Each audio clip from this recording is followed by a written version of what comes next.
बांग्लादेश में जिन्होंने हिंदुओं को निशाना बनाया, क्या उनके साथ है राहुल गांधी का कोई रिश्ता?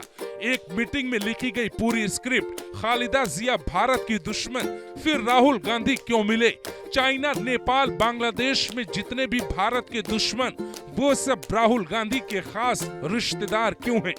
सोशल मीडिया पे इस बात के पुख्ता सबूत हैं कि राहुल गांधी और बांग्लादेश के नए प्रधानमंत्री मोहम्मद यूनिस पुराने और गहरे दोस्त हैं, पर किसी की दोस्ती पे सवाल कैसे उठा सकते हैं? इस सवाल का जवाब भी है। राहुल गांधी भारत की निंदा खुले मंच पे कई बार विदेशों में कर चुके हैं, लेकिन क्या उन्होंने कोई ऐसी बैठक की जो नहीं करनी चाहिए थी?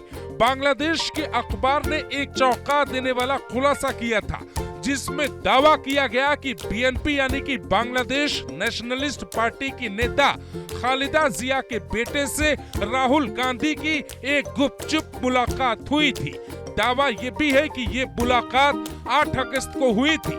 इसके बाद बांग्लादेश में चुनाव हुए और शेख हसीना पर ये आरोप लगे कि चुनाव में धांधली हुई।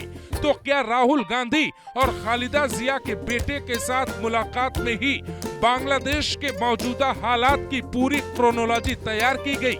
साल 2022 में एक हैरान कर देने वाली खबर आई।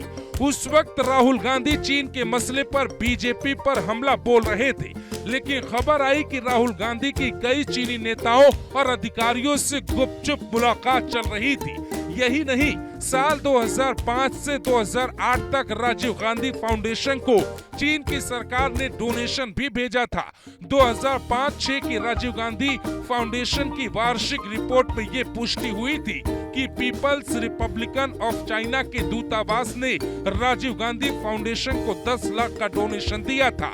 6 जून 2017 को डोकलाम में जब भारत और चीन की सेना आमने सामने थी, उस वक्त राहुल गांधी चीनी दूतावास से गुपचुप क्यों मिल रहे थे?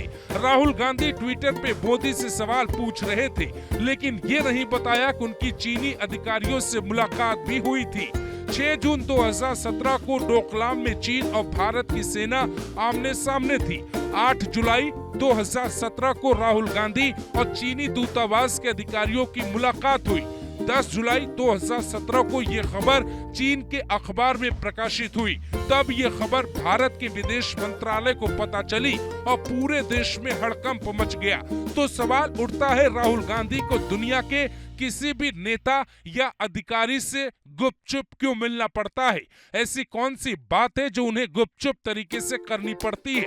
17-18 मार्च 2018 को कांग्रेस का 44वां महाअधिवेशन हुआ था, जिसमें राहुल गांधी का बेबाक भाषण दुनिया भर में वायरल हुआ। उस भाषण का क्लिप चीन तक पहुंचा और चीन की कम्युनिस्ट पार्टी ने बाकायदे लेटर लिख के राहुल गांधी को बधाई दी थी। तो इसमें कोई शक नहीं है कि बांग्लादेश के नेताओं से राहुल गांधी की कोई गुपचुप मुलाकात न हुई हो।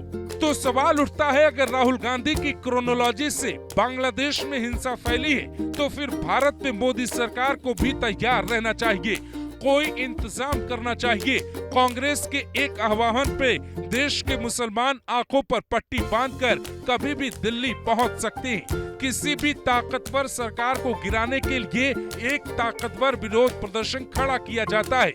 ऐसा इतिहास दुनिया भर में देखने को मिला है। कांग्रेस को सत्ता से हटाने के लिए बीजेपी ने भी अन्ना हजारे के आंदोलन का पूरा समर्थन किया था, लेकिन अन्ना हजारे का आंदोलन राष्ट्र विरोधी नहीं था। फिर अगर कोई भविष्य में राष्ट्र विरोधी आंदोलन या ताकत खड़ी हो जाती है, तो मोदी सरकार क्या करेगी? प्रधानमंत्री आवास, जिसे 7 लोक कल्याण मार्ग कहा जाता है, उसका क्षेत्रफल बेहद घना है।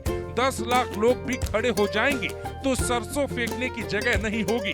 इसीलिए वक्त आ गया है, देश के दुश्मनों की सही पहचान की जाए और ऐसे लोगों की भी तलाश की जाए जो देश के दुश्मनों के साथ मिले होते हैं। ऐसा दावा बार बार किया जाता है।